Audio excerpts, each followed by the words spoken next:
Hey everyone, Reflected here, and today I'd like to explain to you how 8th Air Force Fighter Control worked back in World War II. While doing research for Debden Eagles, my new DCS P-51 campaign, I came across a 300-page document describing all the fighter control procedures in detail. A true goldmine of information, and now I'm going to explain everything I learned and managed to implement into my campaigns. Let's begin with the structure of a fighter group. Each fighter group had a call sign, which was used by the group leader. In case of the 4th, it was horseback, the 56th was Fairbank, and so on. The fighter group comprised 3 squadrons who had unique call signs as well. The 334th was Cobweb, the 335th was Caboose, the 336th was Becky. These squadrons either operated individually or together, depending on the mission and the field order. The squadron was made of 3 or 4 flights of 4 ships. These were color-coded. You had white, red, blue, and yellow flights. Green was also used sometimes. A flight is made of 2 elements of 2 ships flying a finger 4 formation. The flight leader is covered by number 2, and the element leader, so number 3, is covered by number 4. Lead and 3 are playing offense, 2 and 4 are playing defense, so to speak. So, if you flew as the wingman of Blue Flight Leader in 336 Squadron, your call sign was Becky Blue 2. These call signs changed every mission depending on the position of the pilot. But each pilot had a unique call sign too that remained the same.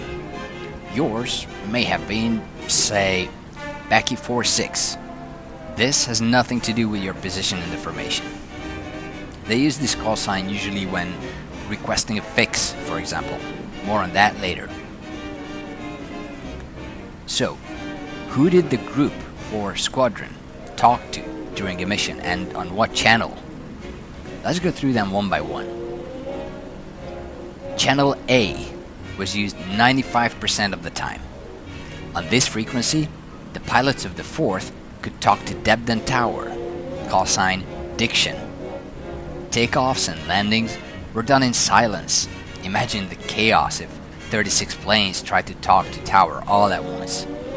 They had to keep the frequency clear in case someone had something important to say.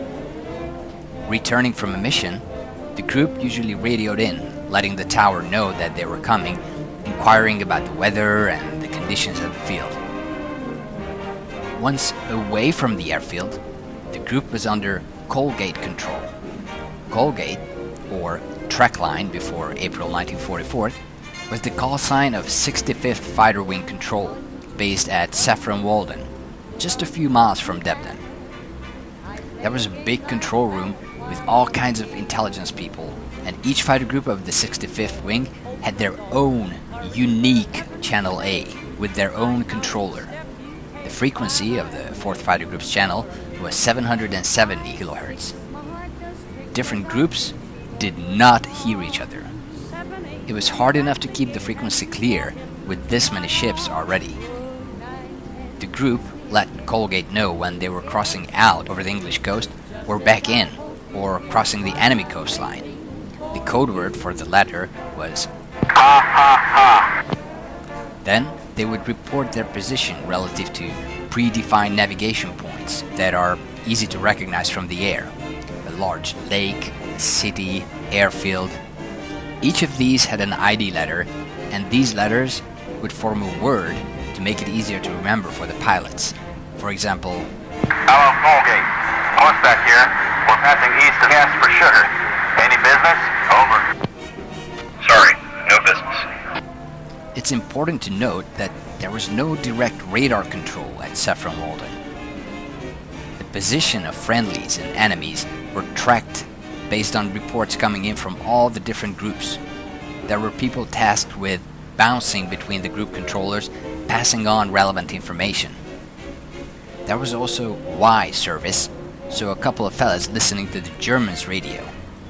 Based on what they heard, they could sometimes pinpoint an enemy group. These enemy aircraft were referred to as rats rather than bandits, so the group leader would know what the source of the information was and factor it in their decision. Colgate could also pass on relevant information from different radar stations or about weather conditions, changes to the plan, etc. Colgate did not order the groups to do anything, merely advised. Channel A was also used for Type 16 control missions. As I said, the USAAF did not have radar control, but the Brits were kind enough to lend them a station once in a while. So when it was the 4th Fighter Group's turn, they would fly a Type 16 controlled by a microwave early warning radar, and they would be directed to intercept enemy formations more easily. The call sign I found for these MEW stations is Snack Bar, but I'm sure there were others too. It was only in late fall 1944 when the USAAF set up their own MEW radar station in Belgium, call sign Nut House, but that's well after the time frame of my campaigns. Colgate also provided fixing service. In World War II, pilots got lost all the time, so they would give Colgate a long transmission, who would in turn home in on the transmission from different fixing stations, then triangulate the position of the fighter and give them a vector home. For example, Hello, Colgate. Becky 5-2 here. Can you give me a fix? Over. Colgate to Becky 5-2, transmit first vector. Becky 5-2 is at Angels 11. Present course is 025. Becky 5-2, Becky 5-2, Becky 5-2, Becky 5-2. Over. Becky 5-2, steer 015. Diction is 905 miles from you. Becky 5-2, roger. Steering 015. Out. or they could count to 10 slowly, but repeating your call sign was smarter in case there was any interference from other ships trying to contact the station. After transmitting, you will be given by the controller a steer that takes care of magnetic variation and winds, and also the mileage you have to go. When the weather is bad, you will be advised whether it's best to come back on top or on the deck. Because of Earth's curvature and the weak radio signals, it was often impossible to reach Colgate when deep over German territory. Therefore, relay aircraft were used, usually B-24s or B-17s. Channel B was reserved for air-sea rescue at 665 kHz. If anyone got in trouble, they would call Mayday and transmit for a fix. There were some P-47s, call sign Teamwork, dedicated to finding the downed pilot, and they orbited overhead until the rescue plane arrived, because usually his squadron mates were low on fuel returning from a mission. You could also get a fix on Channel B from stations at Moncton, Wittersham, Beachy Head, and Hulnaker Hill. Just like with Channel A, you had to have some altitude to overcome the curvature of the Earth and get above the radio horizon. And this is now a feature in all my World War II campaigns too. Channel C was the fighter bomber intercom. There was one ship in the formation, usually number 2 or number 3 of the lead flight of the lead squadron, say Caboose White 3, that would monitor this frequency and then let the group know if anything came up or there was a change of plans. Regardless of the call sign of the group or the bombers, on this channel the call sign of every bomber was Vinegrove and every fighter was Balance. So the fighter group assigned to escort the bomb group Vinegrove 1-2 was Balance 1-2, and so on. This frequency was common for either the Air Division or the entire 8th Air Force. On this channel, the big friends would let the fighters know if they were late or early, or they had to divert to a secondary target, or other similar details about the mission. For D-Day week, they set up a temporary fixer station at RAF Ford on this frequency. This channel is not used by the player in any of my campaigns except Mission 3 of Blue Nose Bastards. So, in Wolfpack and Debden Eagles, you can listen to the BBC Home Service on this frequency to help you pass the time as you drone across the English Channel.